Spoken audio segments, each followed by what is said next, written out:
haven't already, I encourage you to sign the guest book when you came in. There's a basket. If you brought a card, feel free to drop the basket in. The card in the basket.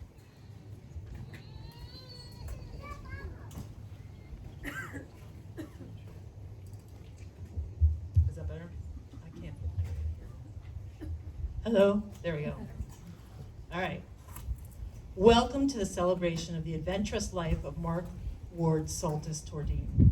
He was a beloved husband, father, uncle, brother, grandfather, co-worker, and friend. The Saltis Tordine family invites you to share your stories and thoughts.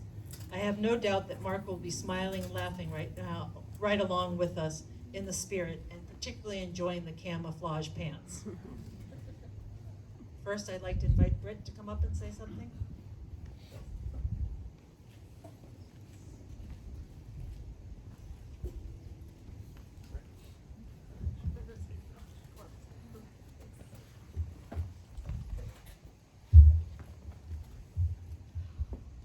Okay, thanks for letting me go first. Because hopefully I can do this without crying. Oh, I make no promises, so if I get snot on the microphone, I'm sorry for whoever follows me. So I'm Mark's oldest daughter, and I just wanted to share just a few thoughts and give you a little insight into what he was like as a dad. When I first met my dad, I thought he was the tallest person in the world.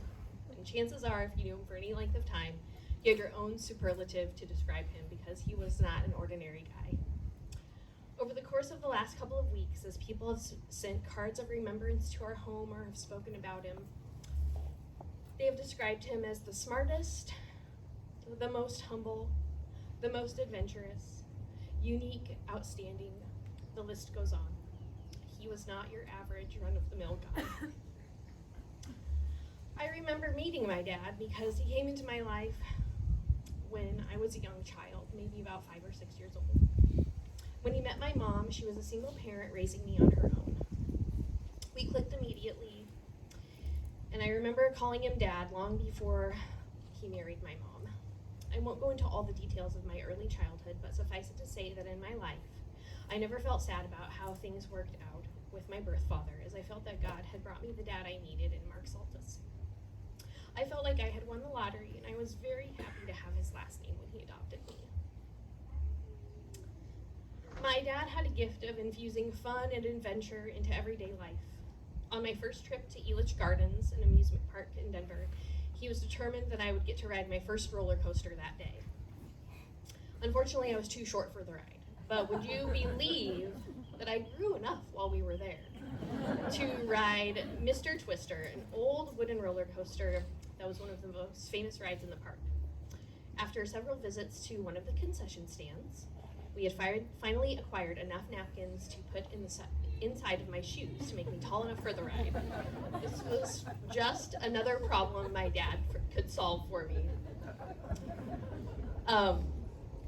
There were motorcycle rides through the Colorado mountains, whitewater rafting adventures, hot air balloon rides, the list goes on. In the middle of a tornado watch in the small Nebraska town we had moved to, he invited our neighbors over for ice cream sandwiches, as a storm had knocked the power out, and he was more worried about the melting ice cream in the freezer than he was about the impending storm.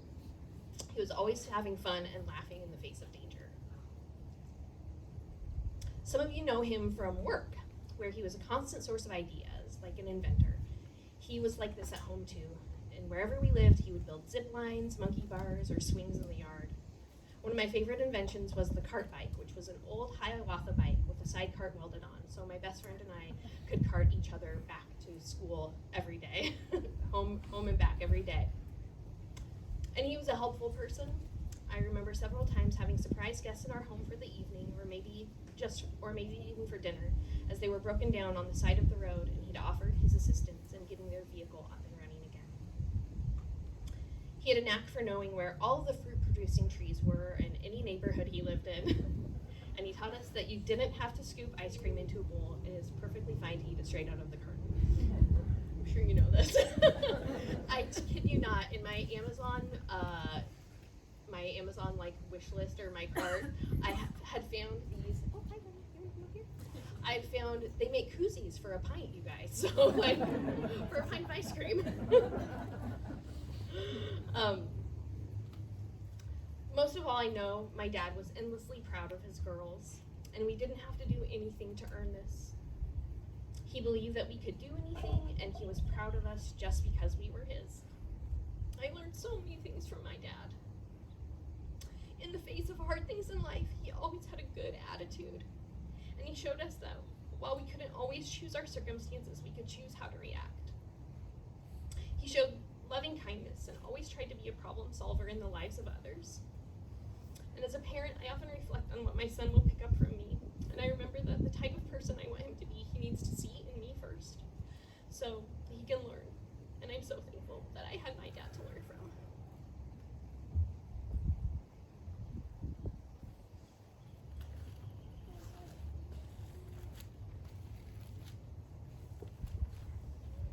She did a good job since I surprised her as being first. I think next we have Rick Saltis.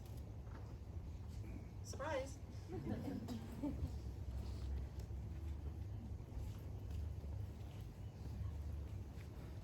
I am Mark's big brother Rick, so I've known him the longest. Yeah, when we were little kids, we lived in Arlington, Virginia. We had all kinds of adventures. My brother and I shared a room. We had a bunk bed. He was in the bottom, I was in the top. He would kick the ribs all the time. My sister, always thinking back on our childhood, used to think like that we didn't have much, but we had plenty. And one way we amused ourselves was to go to the dumps with my dad. He would go to the Fort Belvoir stump dump to pick up wood to do his carving. And if you've been to Mark's house, you see the result of some of that carving. But us kids picked up toys at the dump. So, and our mom made sure we brought something to drop at the dump so we didn't end up with too much junk at home. And one reason we were allowed to get toys from the dump is Mark and I really like to take our toys apart, try to figure out how they work. So it wasn't a good idea to give us expensive things. We would dream up these grand plans. We had to go to bed early, and in the summer that was miserable because all the kids in the neighborhood were still up and they were running around. And so we dreamed up these plans. We were going to get up in the middle of the night and go out, and we always slept through. One of our big things that we do for fun, there was a small airport nearby. The place where we live now is just all congested in Arlington, Virginia. It's Bailey's Crossroads. But when we lived there, right about a block away was a small Cessna airport. And that was another source of great enjoyment, was to just ride our bikes over there and watch the airplanes take off and land. And as many of you know, Mark became a pilot and owned an airplane for a while. Fast forward, we ended up moving to Colorado. I ended up going off to college, and Mark was still in high school. He's 3 years younger than me. Our birthdays are very close to each other in November.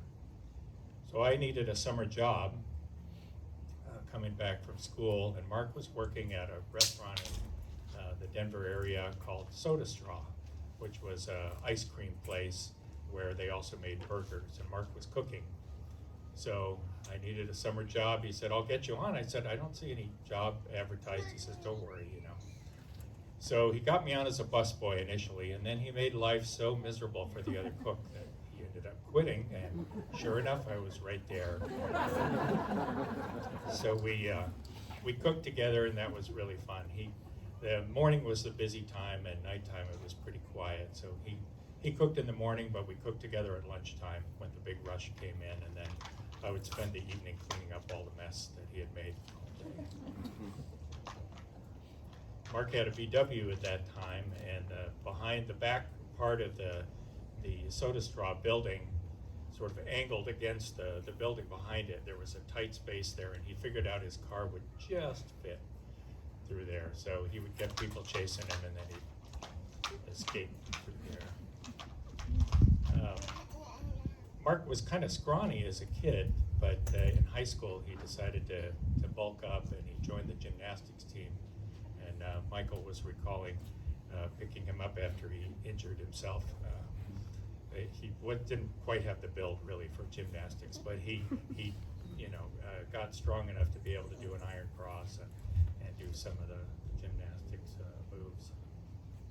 So I mentioned before, our birthdays are close to each other, so we used to, when our birthdays were coming up, we used to always kind of sass each other, well, what do you want for a birthday, brother man? What do you want? And I would always say, well,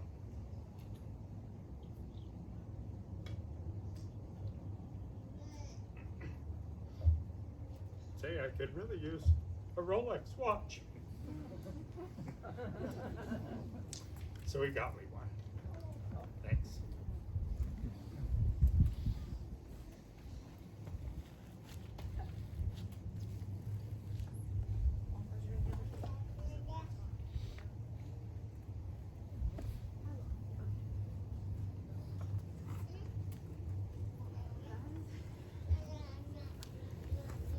Hi, I'm Aubrey. I'm the middle daughter.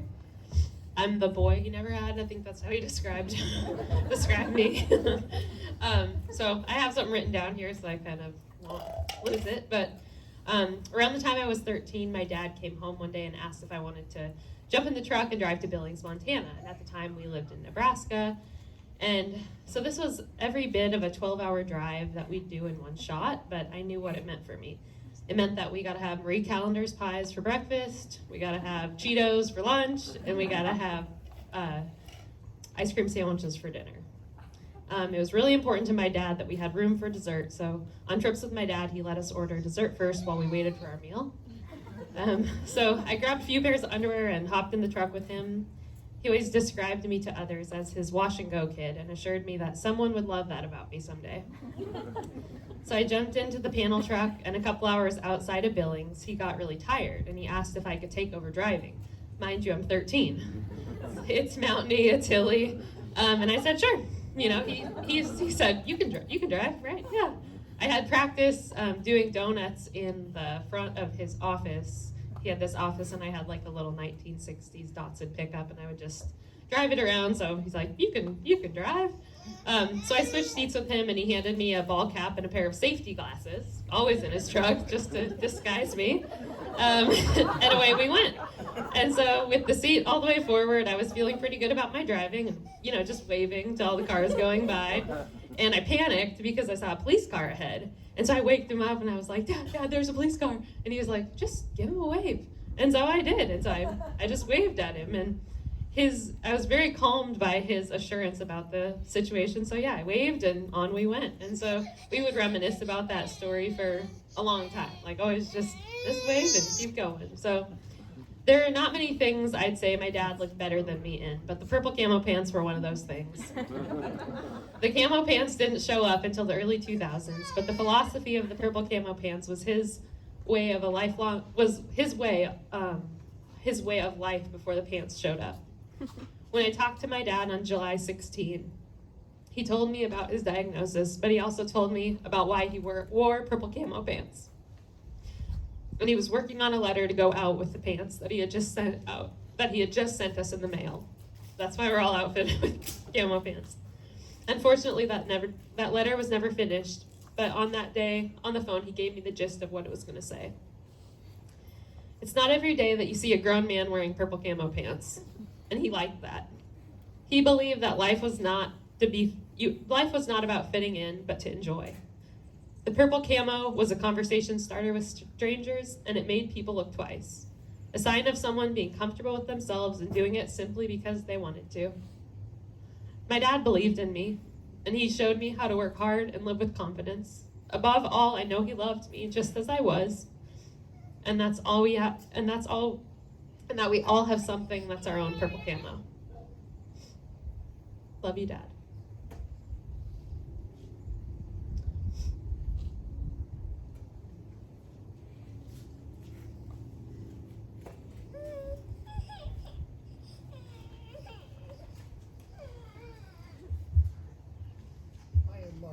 I'm Mark's stepfather.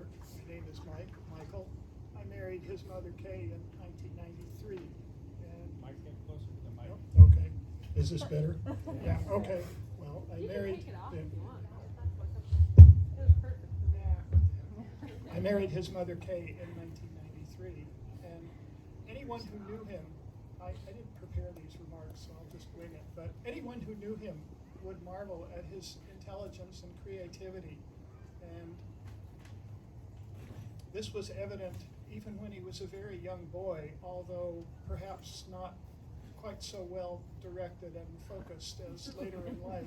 But one episode that I enjoyed hearing about was back in Arlington, Virginia, I think, when he was 7 or 8 years old, and his older sister Kim was maybe 10. Well, Kim was just taking a blissful, relaxing hot bath, and all of a sudden the bathroom door opened, and Mark came in, and he threw a cat into the bathtub with his sister.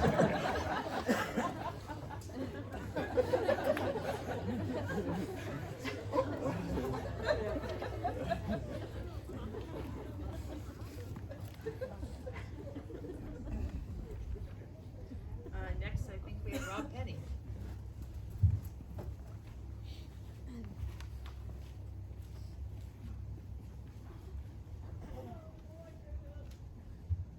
This isn't easy.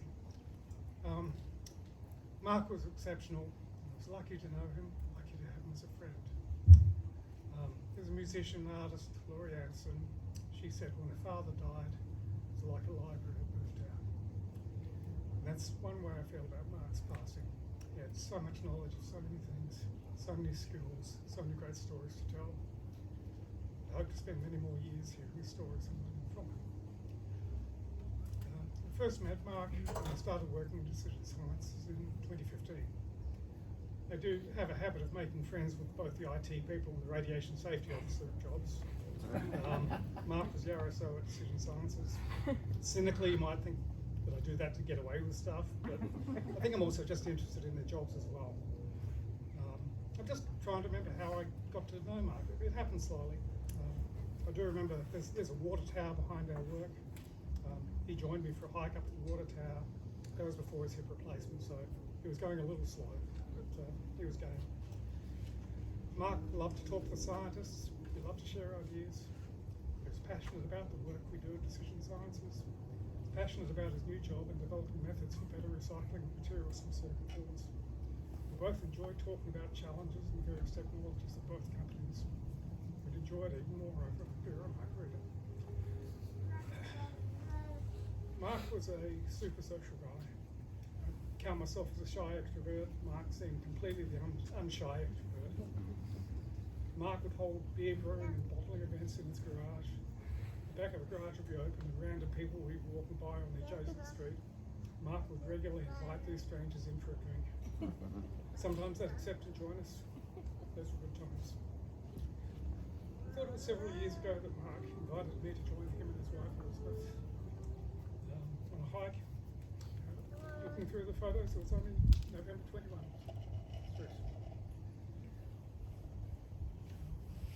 But we did start going out most weekends.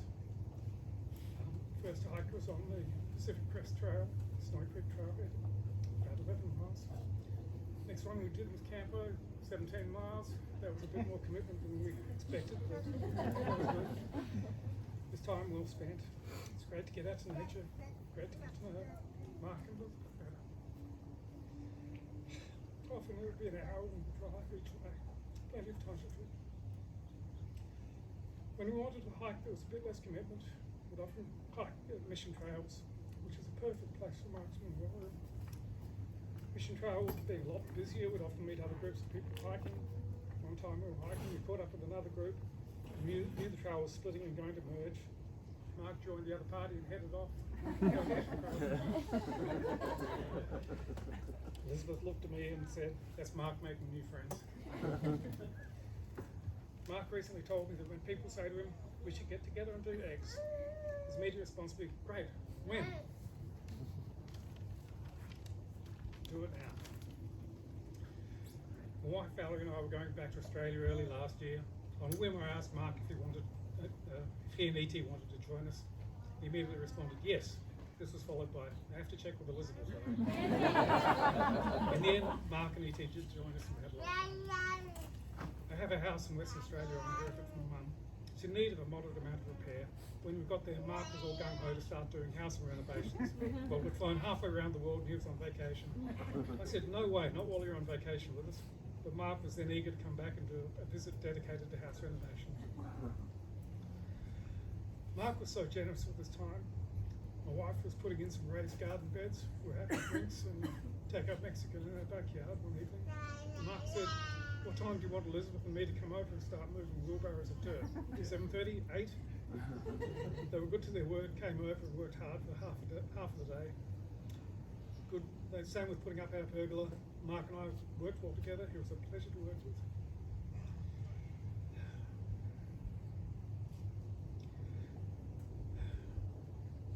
Valerie is so pleased that I have Mark as a friend. I don't have that many close male friends. I'll say Mark was one of the two closest male friends. She said she enjoyed watching how quickly Mark and I would get on the same page when we were interacting. It just clicked, he said. On one of our drives back from a hike, we started talking about water rights. Mark started singing a snippet from Steely Dan's Do It Again. In the morning you go gunning for the man who stole your water, and you fire till he's done in. They catch you at the water. You go back, Jack, do it again. Do it again. He's much loved. Very missed. Thank you.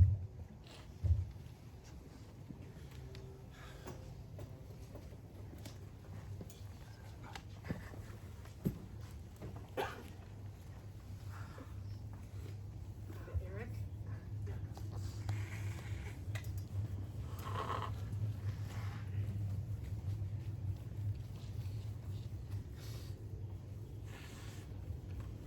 I cry at the drop of a hat, so forgive me.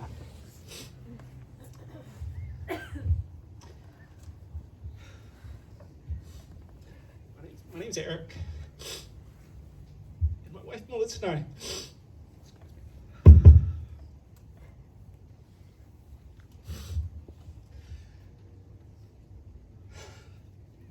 We've been friends with Mark for the last 13 years. There's a big part of me that doesn't really feel worthy to be speaking here. This tribute to Mark. Get it together. Okay, I can do this. Okay. But there's a bigger part of me that wants to honor Mark by sharing some thoughts and anecdotes that showcase what an amazing man he was, and all the positive ways that he impacted all of us, the people that were lucky enough to be in his orbit. Melissa and I and my family are grieving with all of you, and we'd like to extend our most sincere condolences to the family.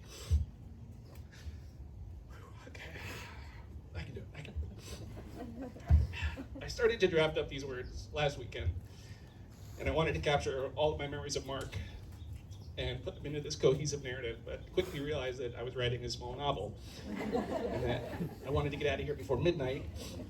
And so, in keeping with the wisdom imparted by the Wall of Shame, I'm not going to let better be the enemy of good enough. And instead of writing a perfectly polished tribute to Mark, I'm going to instead just hit some highlights and keep it brief so I don't hog time. But I'll start, just want to share some thoughts about Mark and then follow it with a mostly unsorted list of random memories, things that I learned from Mark, and fun facts that I learned about Mark. We had the pleasure of meeting Mark soon after he had met ET. Our friendship started small, and over the course of the years, it steadily strengthened and deepened. By this summer, I can say that we were close friends, confidants, and just buddies. And I don't think I'm being hyperbolic when I say that we lost a genuinely great man with Mark.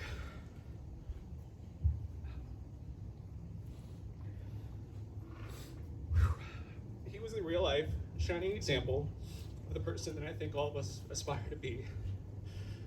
And I'm not saying he was perfect, because he wasn't. I'm not. Nobody is.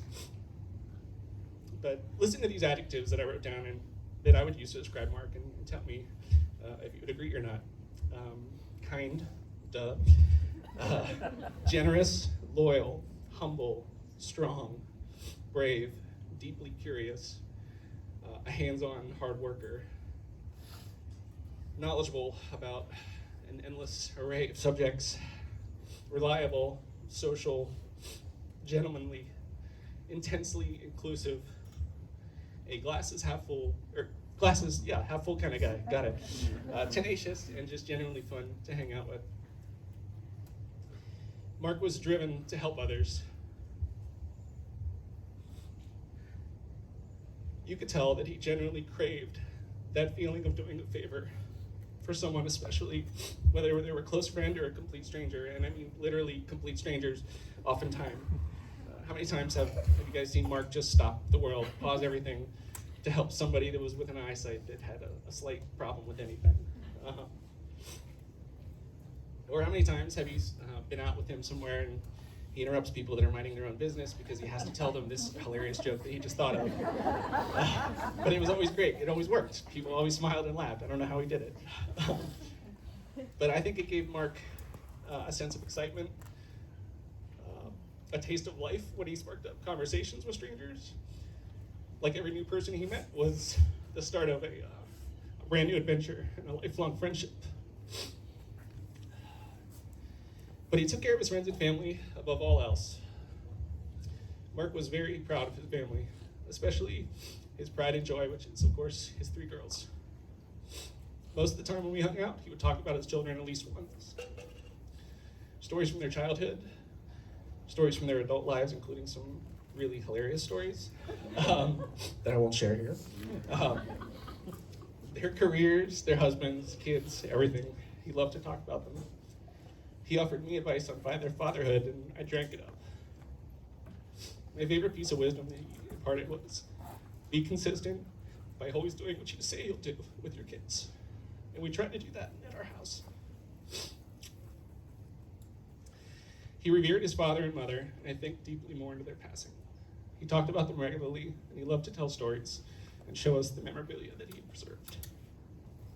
For instance, his dad's wooden sculptures that are proudly on display in their living room.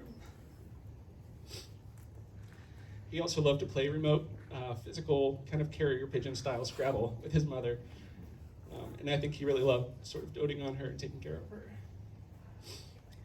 Speaking of doting on people, it was clear to us that E.T. was Mark's queen, his prize, and the love of his life.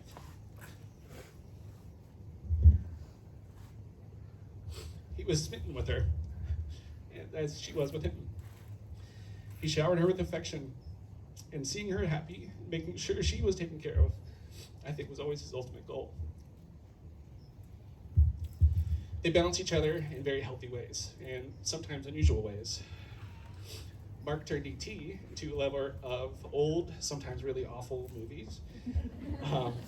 He shared his love of the desert with her, and transformed her, sometimes unwillingly, into an extrovert. And in turn, E.T. turned Mark into a connoisseur of Swedish culture, a cat dad, a bunny rabbit dad, a DIY composter, scooter rider, and a passion fruit farmer. Okay, so I'm gonna wrap up with a lightning round. This is a mix of trivia, some stories, and wisdom imparted by Mark. Okay, so show of hands. Who here has had help from Mark with one or more home improvement projects? Yeah, okay. He has saved us so much money, it's insane. Mark was gifted in quickly coming up with puns, wordplay, and of course his world famous Groner jokes. The one he always loved to tell was the one about the dog that goes into the bar and says, "I'm here to find the man who shot my paw." Can't even count how many times I've heard him tell that to complete strangers. He was obsessed with all things Blade Runner, the movie Blade Runner, and convinced us all somehow to really appreciate that film. He loves, I think, somebody mentioned pomegranates earlier. He loved picking pomegranates from the neighbor's trees. Like sometimes he had permission and sometimes he didn't. He never cared because he would always come back with a bunch and cook them up into something. Another show of hands, please. Who's had a wedding where Mark sort of quietly volunteered to perform some critical role in the background that like saved the freaking day. Yeah, okay, a couple of us here, yeah. He liked to wear a blazer anytime he got on a flight. I think he just kind of liked feeling like handsome, strutting around the airport. That's kind of my guess. But I always thought that was pretty cool. Yeah, that's his style. He doesn't care. He almost never cursed, but didn't mind that I swear like a sailor around him. He didn't mind getting up literally at 3 a.m. to start his day, which is wild. He had a major weakness for ramen. Loves beer, but somewhat ironically hates the smell of hops. And yeah, we like to talk about homebrew together. I think his favorites to make were his nut brown and of course the Swedish red. Let's see. One of his proudest accomplishments that he loves to talk about was building his house in Nebraska. He loved talking about building it, the construction, the layout, how the light flowed through it, and how the girls liked it. I think he was super proud of that house. Of course, who here has opened a bottle of champagne or something like that with a sword, thanks to Mark? Yeah, okay, almost everybody, good. I do want to share a story. Melissa and I just bought a house, and there was a 50-foot pine tree behind the house, and it was a nuisance, and so we wanted to cut it down. I was telling Mark that I was getting some quotes to have it removed, and of course 2 days later he calls me and he says, I think we should go up there with some chainsaws. I think it'll be a hoot. And I remember him saying that, a hoot. I was thinking, are you insane? But he convinced us to do it, and we spent 3 weekends in the summer out there. It was a miracle that nobody got hurt, honestly, but Mark knew what was going on, so we trusted him. Another story I want to share is during my bachelor party, we wound up at a Kansas City barbecue downtown, and I remember while we were there, we were chatting briefly with some other ladies that were out on the town having a good time, and of course, one of them took a very, very serious liking to Mark, and after talking with him for a little while, she did not want him to leave, and we were leaving, outside, and she was following us, and Mark said, hey, you have a good night, okay? And I'll never forget, I heard her turn around and say, you were about to? Oh my gosh. But soon after that, we wound up at some restaurant downtown, and I think at this point, Mark was getting a little tipsy, and, of course, what he does is walks in the restaurant, first thing he does is befriends an entire table of people that were just enjoying their time, but they're laughing hysterically together. I think they might have bought him shots. They actually all came over and were wishing us congratulations, and it was just, it was the first time I think I saw Mark actually drunk, which just turned him into like mega extrovert, right? So I'll cherish all of these memories with Mark, and I'm so thankful that he came into our lives. He influenced me in so many positive ways. And I'll never forget him, and I will always miss him. Thanks for listening. I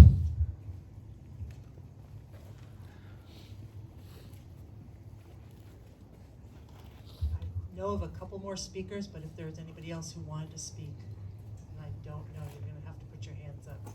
But next would be Steve Connor.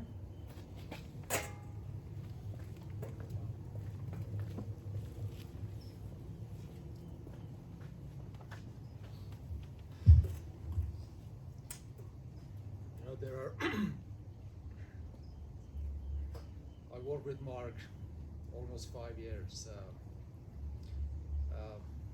COVID brought us so close together. We spent a lot of time together in UAE. So many memories that I don't know. I'm just stunned. I was leaving for overseas a few months ago.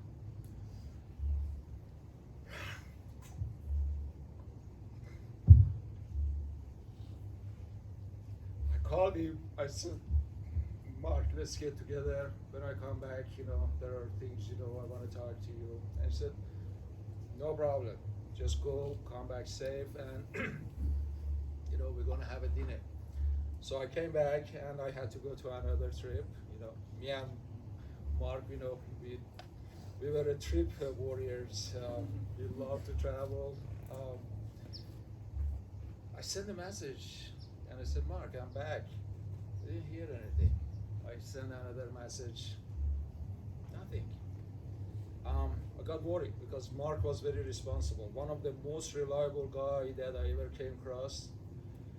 Somebody generous, somebody that was mentor to a lot of people that I know and he worked with, and truly a friend to everybody.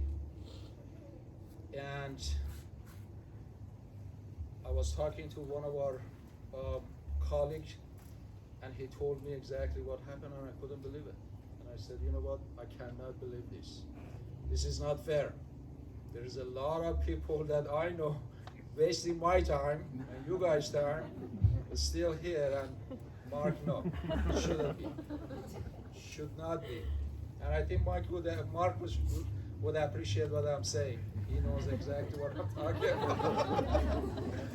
about. Anyway, I want to just finish with a couple of things because, you know, all of you guys know Mark, you know, he was very outgoing, he was very charming, and a lot of time, and I'm fortunate when the COVID happened and we were together in a UAE, we spent a lot of time. It's one of the best time actually during that time, my time that I spent with Mark. When sometimes, you know, you've been 3-4 months away from the home, you go up, down. Every time he was down, and you know, you guys know he was very charming. I would sit down with him and say, Mark, look at you, with your charm, with your good time and my good look, we can conquer the whole world. What are you doing? And he would laugh, he would laugh, I would say, you're right. I said, yes, we would. The other thing was, Mark, I'm not surprised that he carried the safety glasses in the car. And I'm not surprised that, you know, he was very safety conscious to the point that everybody knew that. So everybody driving like a crazy overseas, especially me, you know, and he would tell me, I'm not going to drive with you. I'm not going to get in your car. You're reckless, and I want to leave. Rest in peace, brother. Love you, miss you. Thank you.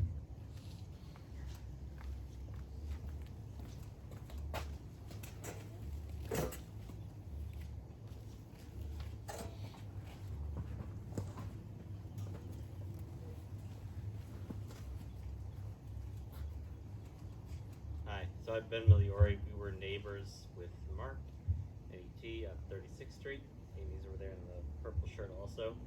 We fall into the same category as so many other people here, where we were strangers, and then Mark came and helped us cut a giant hole in the side of our house to add a new door, because we were sort of wandering around the street going, I wonder how we put a door in this place. And a couple days later, he shows up with a diamond saw on an angle grinder and says, let's cut a hole in your house.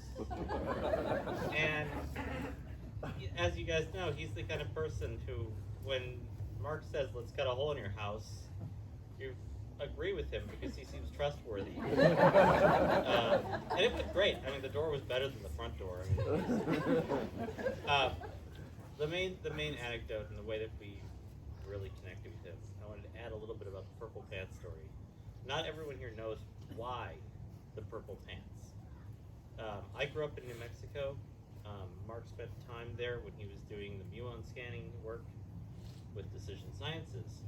And when he was there, he befriended one of the strangest people, bar none, in the state, which was Ed Grothus, who ran the Black Hole Salvage Yard. Former Manhattan Project scientist, founder of the Church of Nuclear Non-Proliferation, and a generally agreed upon total nutcase. Mark, of course, became immediate friends with this guy because Ed Grothus was one of the only people who could rival Mark's collection of ephemera that he had picked up, and Mark was fascinated with this, of course. When we were in the process of cutting the hole in the house, Mark as he does, starts talking to us about, where are you from? And I said, New Mexico. He said, oh, do you have anything to do with Los Alamos? Within minutes, we've narrowed in on the fact that we both knew Ed Grothus. And it instantly, just as Eric was saying, it's instant friendship. It's the thing where Mark somehow was able to thread the needle and identify the commonalities between people and convert that to a friendship. And he did this with Ed. And towards the end of Ed's life, one of the most notable things about Ed was that he was always selling these salvage purple pants because he had bought a container of the pants and was trying to convince the city of Los Alamos that everyone should be wearing these and flog them to anyone who came in. And of course, no one was buying the purple pants except Mark, who became instantly fascinated with them. But it's an anecdote that always, it was how even the smallest thing became a connection with him. Mark also was the first person to visit us. We moved away a few years back. We moved back to New Mexico.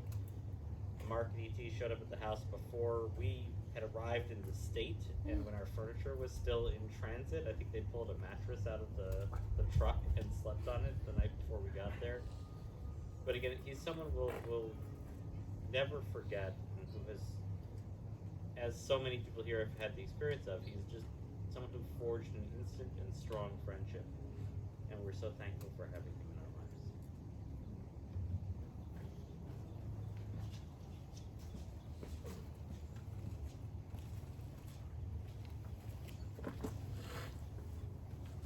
Okay, I think we have Dustin next.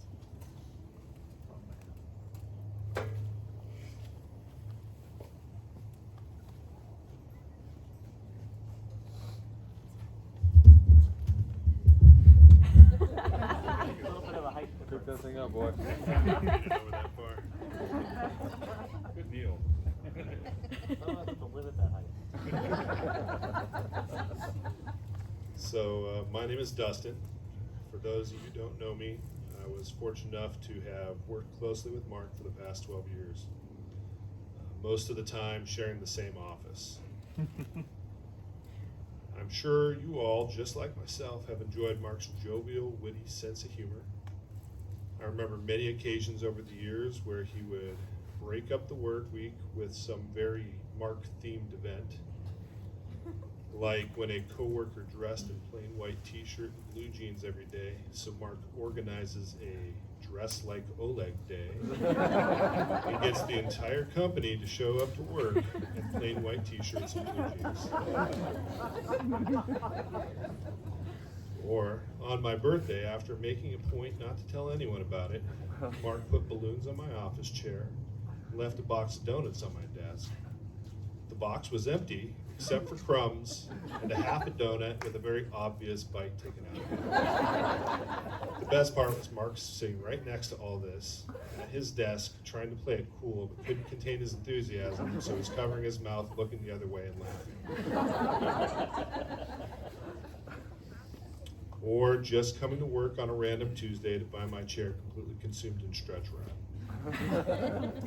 Or his celebration, March 14th, every year as Pie Day, always resulting in an afternoon announcement of pies in the break room. Or his beer and physics night at the brewery after work. I can't say enough good things about this man. Without fail, he was always there to help anyone who needed it. He was honest, hardworking, always thinking about the needs of others.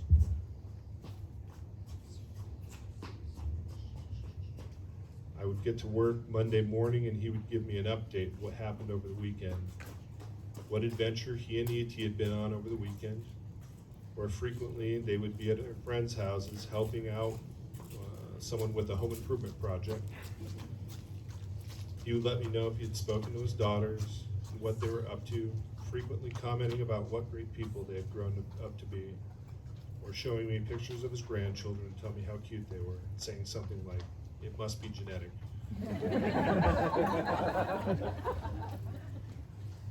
You may or may not know this about Mark, but Mark really does not like black olives. I found this out when I used to run up to the subway place around the corner to grab lunch. I would extend the offer to grab him a sandwich, and at first he turned me down most of the time. Then one day he took me up on the offer. When I asked what he wanted, he said, "Whatever you're getting." Well, I like black olives. My favorite sandwich is the Italian with lots of black olives. So as you can imagine, when I handed off this sandwich and he unwrapped it, the look on his face was less than impressed. He didn't say anything, he just scooted his office chair to the trash can and picked off every last black olive on the sandwich. After that, every time I grabbed lunch, regardless of the cuisine, Mark would specify, "No black olives." And I would come back, "Got it, extra black olives."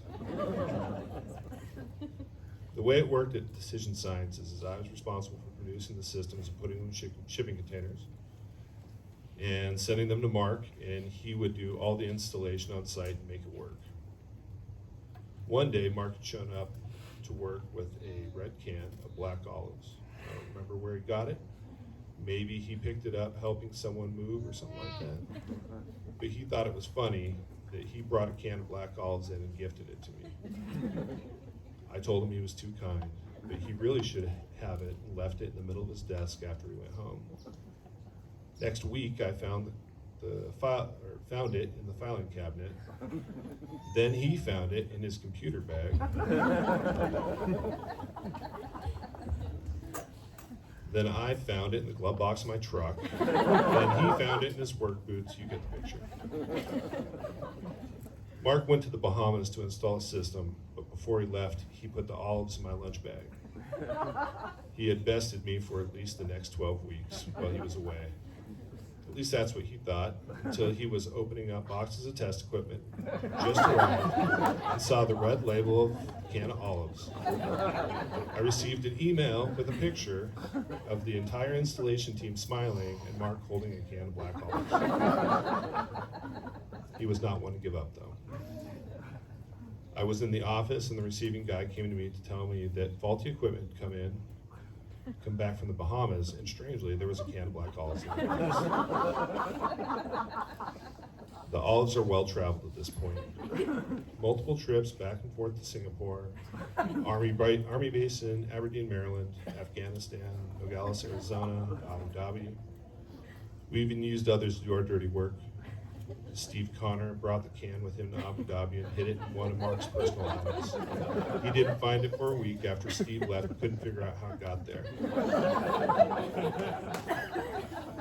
The olives came with us when we moved from Decision Sciences to Camp Sinrata, where they've been sitting around the office for the past year. I'm trying to remember who found the can last. I think I had left my jacket unattended for too long last winter, and found it was a lot heavier when I went and picked it up to go home. Looks like you got me on this one, old man. There's a quote I like by philosopher Blaise Pascal, and it reminds me of Mark. The virtue of a man ought to be measured not by his extraordinary exertions, but by his everyday conduct. Thank you.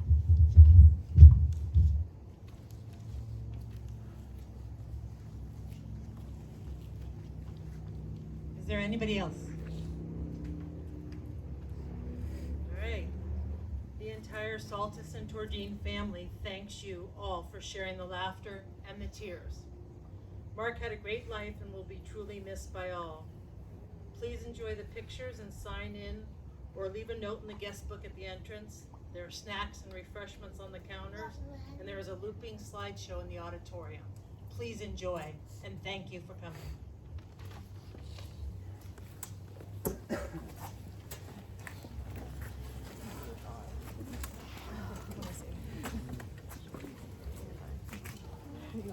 No, it's not the answer. Luke, you're not wrong, but that wasn't the question. Alright, well, yeah, breathe.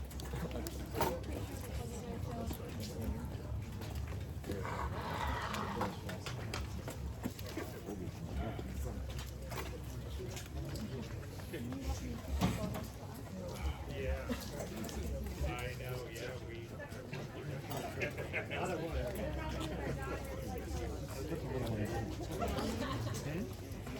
stretching my legs. I gotta go pee soon, but. There's some blood back in these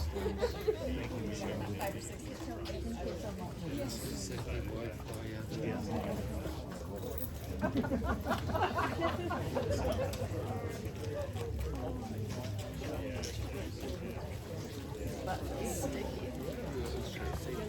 sticky.